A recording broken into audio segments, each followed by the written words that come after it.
श्री राधा कृष्णाभ्यां नमः। श्रीमद्भागवत महापुराण पंचम स्कंध पहला अध्याय प्रियव्रत चरित्र। ओम नमो भगवते वासुदेवाय। श्रीमद्भागवत महापुराण पंचम स्कंध पहला अध्याय प्रियव्रत चरित्र। राजा परीक्षित ने पूछा, मुने महाराज प्रियव्रत तो बड़े भगवत भक्त और आत्माराम थे, उनकी गृहस्थ आश्रम में कैसे रुचि हुई जिसमें फंसने के कारण मनुष्यों को अपने स्वरूप की विस्मृति होती है और वह कर्म बंधन में बंध जाते हैं। विप्रवर, निश्चय ही ऐसे निसंग महापुरुषों का इस प्रकार गृहस्थ आश्रम में अभिनिवेश होना उचित नहीं है। इसमें किसी प्रकार का संदेह नहीं कि जिनका चित्त पुण्य कीर्ति श्रीहरि के चरणों की शीतल छाया का आश्रय लेकर शांत हो गया है, उन महापुरुषों की कुटुंबादि में कभी आसक्ति नहीं हो सकती। ब्राह्मण, मुझे इस बात का बड़ा संदेह है कि महाराज प्रियव्रत ने स्त्री, घर और पुत्रादि में आसक्त रहकर भी किस प्रकार सिद्धि प्राप्त कर ली और क्यों कर उनकी भगवान श्री कृष्ण में अविचल भक्ति हुई। श्री सुखदेव जी ने कहा, राजन, तुम्हारा कथन बहुत ठीक है। जिनका चित्त पवित्र कीर्ति श्रीहरि के परम मधुर चरण कमल मकरंद के रस में सराबोर हो गया है, वे किसी विघ्न बाधा के कारण रुकावट आ जाने पर भी भगवत भक्त परमहंसों के प्रिय श्री वासुदेव भगवान के कथा श्रवण रूपी परम कल्याण में मार्ग को प्रायः छोड़ते नहीं। राजन, राजकुमार प्रियव्रत बड़े भगवत भक्त थे। श्री नारद जी के चरणों की सेवा करने से उन्हें सहज में ही परमार्थ तत्व का बोध हो गया था। वे ब्रह्म सत्र की दीक्षा, निरंतर ब्रह्माभ्यास में जीवन बिताने का नियम लेने वाले ही थे कि उसी समय उनके पिता स्वयंभुव मनु ने उन्हें पृथ्वी पाताल के लिए शास्त्र में बताए हुए सभी श्रेष्ठ पुण्यों से पूर्णतया संपन्न देख राज्य शासन के लिए आज्ञा दी। किंतु प्रियव्रत अखंड समाधि योग के द्वारा अपनी सारी इंद्रियों और क्रियाओं को भगवान वासुदेव के चरणों में ही समर्पण कर चुके थे। अतः पिता की आज्ञा किसी प्रकार उल्लंघन करने योग्य न होने पर भी यह सोचकर कि राज्याधिकार पाकर मेरा आत्मस्वरूप स्त्री पुत्रादि असत प्रपंच से आच्छादित हो जाएगा, राज्य और कुटुंब की चिंता में फंसकर मैं परमार्थ तत्व को प्रायः भूल जाऊंगा, उन्होंने उसे स्वीकार न किया। आदिदेव स्वयंभुव भगवान ब्रह्मा जी को निरंतर इस गुणमय प्रपंच की वृद्धि का भी विचार रहता है। वे सारे संसार के जीवों का अभिप्राय जानते रहते हैं। जब उन्होंने प्रियव्रत की ऐसी प्रवृत्ति देखी, तब वे मूर्तिमान चारों वेद और मरीचि आदि पार्षदों को साथ लिए अपने लोक से उतरे। आकाश में जहाँ तहाँ विमानों पर चढ़े हुए इंद्रादि प्रधान देवताओं ने उनका पूजन किया तथा मार्ग में टोलियां बांधकर आए हुए सिद्ध गंधर्व, साध्य चारण और मुनिजन ने स्तवन किया। इस प्रकार जगह जगह आदर सम्मान पाते हुए साक्षात नक्षत्रनाथ चंद्रमा के समान गंधमादन की घाटी को प्रकाशित करते हुए प्रियव्रत के पास पहुँचे। प्रियव्रत को आत्मविद्या का उपदेश देने के लिए वहाँ नारद जी भी आए हुए थे। ब्रह्मा जी के वहाँ पहुँचने पर उनके वाहन हंस को देखकर देवर्षि नारद जान गए कि हमारे पिता भगवान ब्रह्मा जी पधारे हैं। अतः वे स्वयंभुव मनु और प्रियव्रत के सहित तुरंत खड़े हो गए और सबने उनको हाथ जोड़कर प्रणाम किया। परीक्षित नारद जी ने उनकी अनेक प्रकार से पूजा की और सुमधुर वचनों में उनके गुण और अवतार की उत्कृष्टता का वर्णन किया। तब आदि पुरुष भगवान ब्रह्मा जी ने प्रियव्रत की और मंद मुस्कान युक्त दया दृष्टि से देखते हुए इस प्रकार कहा। श्री ब्रह्मा जी ने कहा, बेटा, मैं तुमसे सत्य सिद्धांत की बात कहता हूँ, ध्यान देकर सुनो। तुम्हें अप्रमेय श्री हरि के प्रति किसी प्रकार की दोष दृष्टि नहीं रखनी चाहिए। तुम्ही क्या, हम महादेव जी, तुम्हारे पिता स्वयंभुव मनु और तुम्हारे गुरु ये महर्षि नारद भी विवश होकर उन्हीं की आज्ञा का पालन करते हैं। उनके विधान को कोई भी देहधारी ना तो तप विद्या योग बल या बुद्धि बल से, न अर्थ या धर्म की शक्ति से और न स्वयं या किसी दूसरे की सहायता से ही टाल सकता है। प्रियवर, उसी अव्यक्त ईश्वर के दिए हुए शरीर को सब जीव जन्म मरण शोक मोह भय और सुख दुख का भोग करने तथा कर्म करने के लिए सदा धारण करते हैं। वत्स, जिस प्रकार रस्सी से नथा हुआ पशु मनुष्यों का बोझ ढोता है, उसी प्रकार परमात्मा की वेदवाणी रूप बड़ी रस्सी में सत्वादि गुणों, सात्विक आदि कर्म और उनके ब्रह्मणादि वाक्यों की मजबूत डोरी से जकड़े हुए हम सब लोग उन्हीं के इच्छानुसार कर्म में लगे रहते हैं और उसके द्वारा उनकी पूजा करते रहते हैं। हमारे गुण और कर्मों के अनुसार प्रभु ने हमें जिन योनि में डाल दिया है, उसी को स्वीकार करके वे जैसी व्यवस्था करते हैं, उसी के अनुसार हम सुख या दुख भोगते रहते हैं। हमें उनकी इच्छा का उसी प्रकार अनुसरण करना पड़ता है जैसे किसी अंधे को आँख वाले पुरुष का। मुक्त पुरुष भी प्रारब्ध का भोग करता हुआ भगवान की इच्छा के अनुसार अपने शरीर को धारण करता ही है। ठीक वैसे ही जैसे मनुष्य की निद्रा टूट जाने पर भी स्वप्न में अनुभव किए हुए पदार्थों का स्मरण होता है, इसी अवस्था में भी उसको अभिमान नहीं होता और विषय वासना के जिन संस्कारों के कारण दूसरा जन्म होता है, उन्हें वह स्वीकार नहीं करता। जो पुरुष इंद्रियों के वशीभूत है, वह वन वन में विचरण करता रहे तो भी उसे जन्म मरण का भय बना ही रहता है, क्योंकि बिना जीते हुए मन और इंद्रिया रूपी उसके 6 शत्रु कभी उसका पीछा नहीं छोड़ते। जो बुद्धिमान पुरुष इंद्रियों को जीतकर अपनी आत्मा में ही रमन करता है, उसका गृहस्थाश्रम भी क्या बिगाड़ सकता है। जिसे इन 6 शत्रुओं को जीतने की इच्छा हो, वह पहले घर में रहकर ही उनका अत्यंत निरोध करते हुए उन्हें वश में करने का प्रयत्न करे। किले में सुरक्षित रहकर लड़ने वाला राजा अपने प्रबल शत्रुओं को भी जीत लेता है। फिर जब इन शत्रुओं का बल अत्यंत क्षीण हो जाए, तब विद्वान पुरुष इच्छानुसार विचर सकता है। तुम यद्यपि श्री कमल नाभ भगवान के चरण कमल की कली रूप किले के आश्रित रहकर इन 6 शत्रुओं को जीत चुके हो, तो भी पहले उन पुराण पुरुष के दिए हुए भोगों को भोगो। इसके बाद निसंग होकर अपने आत्मस्वरूप में स्थित हो जाना।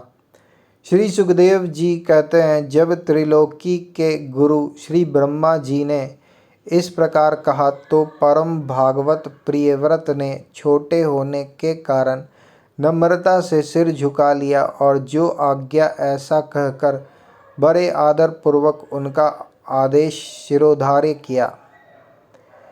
तब स्वयंभुव मनु ने प्रसन्न होकर भगवान ब्रह्मा जी की विधिवत पूजा की।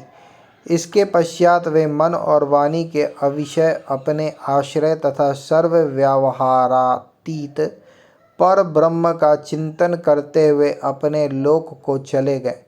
इस समय प्रियव्रत और नारद जी सरल भाव से उनकी ओर देख रहे थे।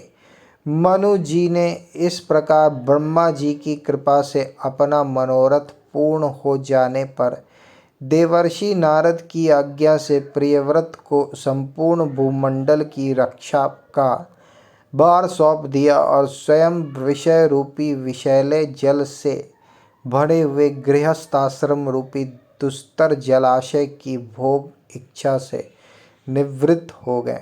अब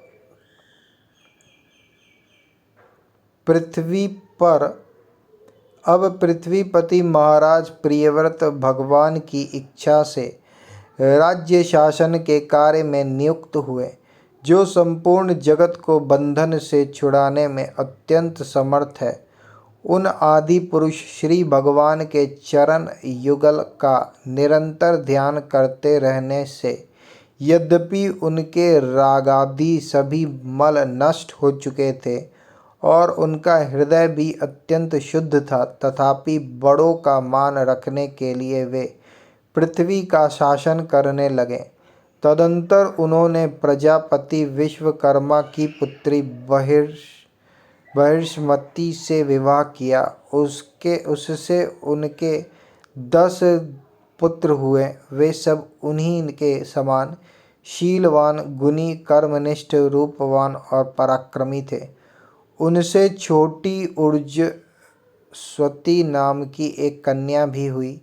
पुत्रों के नाम आग्निघ्र, इद्मजिह्, यज्ञबाहु, महावीर, हिरण्यरेता, घृतपृष्ठ, शवन, मेधातिथि, वित्तिहोत्र और कवि थे। ये सब नाम अग्नि के भी हैं। इनमें कवि, महावीर और शवन ये 3 नैष्ठिक ब्रह्मचारी हुए। इन्होंने बाल्यावस्था से आत्मविद्या का अभ्यास करते हुए अंत में संन्यास आश्रम ही स्वीकार किया। इन निवृत्तिपरायण महर्षियों ने संन्यास आश्रम में ही रहते हुए समस्त जीवों के अधिष्ठान और भव बंधन से डरे हुए लोगों को आश्रय देने वाले भगवान वासुदेव के परम सुंदर चरणारविंदों का निरंतर चिंतन किया। उससे प्राप्त हुआ अखंड एवं श्रेष्ठ भक्ति योग से उनका अंतःकरण सर्वथा शुद्ध हो गया और उसमें श्री भगवान का आविर्भाव हुआ। तब देहादि उपाधि की निवृत्ति हो जाने से उनकी आत्मा की संपूर्ण जीवों के आत्मभूत प्रत्यागात्म में एक ही भाव से स्थिति हो गई।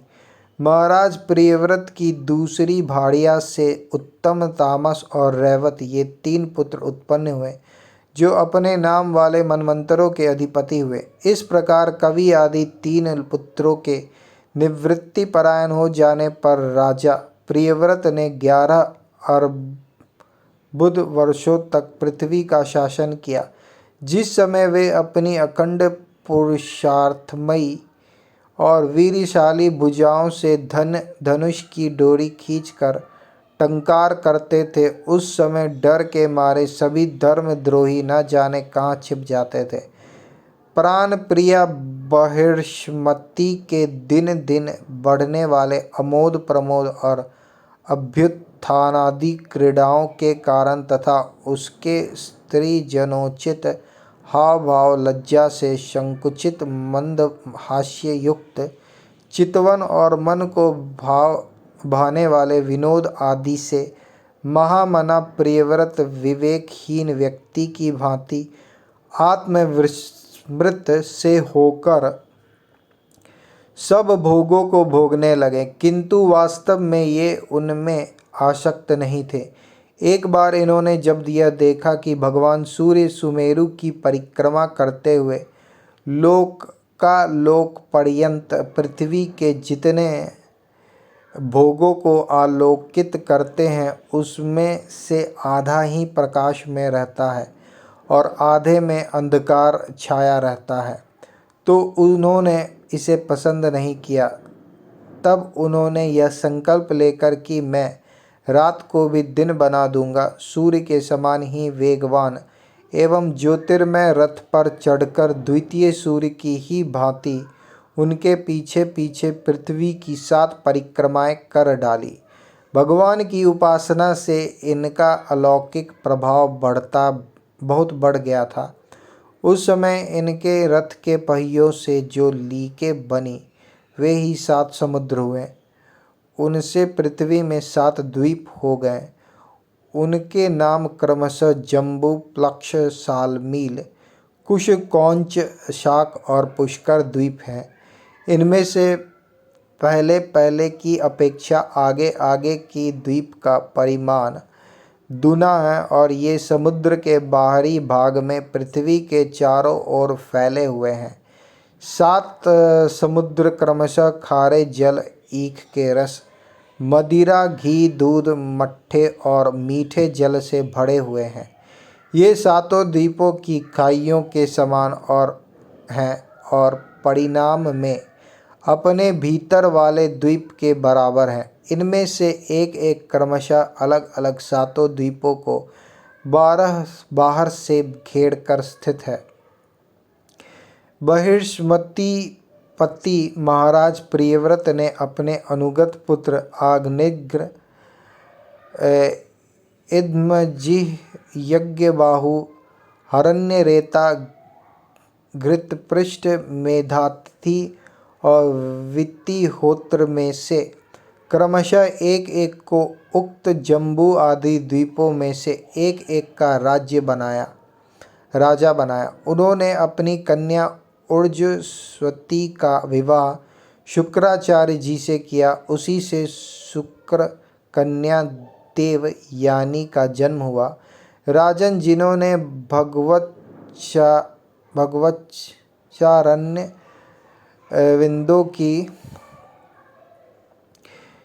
भगवत चरणावृंदों की रज के प्रभाव से शरीर के भूख प्यास, शोक, मोह और जरा मृत्यु इन 6 गुणों को अथवा मन के सहित 6 इंद्रियों को जीत लिया है।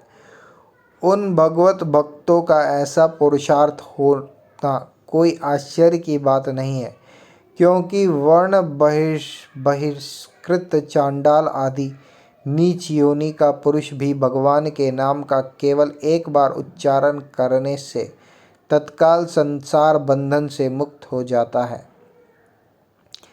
इस प्रकार अतुलनीय बल पराक्रम से युक्त महाराज प्रियव्रत एक बार अपने को देवर्षि नारद के चरणों की शरण में जाकर भी पुनः दैववश प्राप्त हुए प्रपंच में फंस जाने से अशांत सा देख मन ही मन विरक्त होकर इस प्रकार कहने लगे, ओ बड़ा बुरा हुआ, मेरी विषय लोलुप इंद्रियों ने मुझे इस अविद्या जनित विषम विषय रूप अंधकार कूप में गिरा दिया। बस बहुत हो लिया। हाय, मैं तो स्त्री का क्रीड़ा मृग ही बन गया। उसने मुझे बंदर की भांति नचाया। मुझे धिक्कार है, धिक्कार है। इस प्रकार उन्होंने अपने को बहुत कुछ बुरा भला कहा। परमाराध्य श्री हरि की कृपा से उनकी विवेक वृत्ति जागृत हो गई। उन्होंने यह सारी पृथ्वी यथा योग्य अपने अनुगत पुत्रों को बांट दी और जिसके साथ उन्होंने तरह तरह के भोग भोगे थे, उस अपनी राज्य रानी को साम्राज्य लक्ष्मी के सहित मृतदेह के समान छोड़ दिया तथा हृदय में वैराग्य धारण कर भगवान की लीलाओं का चिंतन करते हुए उसके प्रभाव से श्री नारद जी के बतलाए हुए मार्ग का पुनः अनुसरण करने लगे। महाराज प्रियव्रत के विषय में निम्नलिखित लोकोक्ति प्रसिद्ध है। राजा प्रियव्रत ने जो कर्म किए उन्हें सर्वशक्तिमान ईश्वर के सिवा और कौन कर सकता है। उन्होंने रात्रि के अंधकार को मिटाने का प्रयत्न करते हुए अपने रथ के पहियों से बनी हुई लोकों से ही 7 समुद्र बना दिए। प्राणियों के सुविधा के लिए, जिससे उनमें परस्पर झगड़ा न हो, द्वीपों के द्वारा पृथ्वी के विभाग किए और प्रत्येक द्वीप में अलग अलग नदी, पर्वत, वन और वन आदि से उसकी सीमा निश्चित कर दी।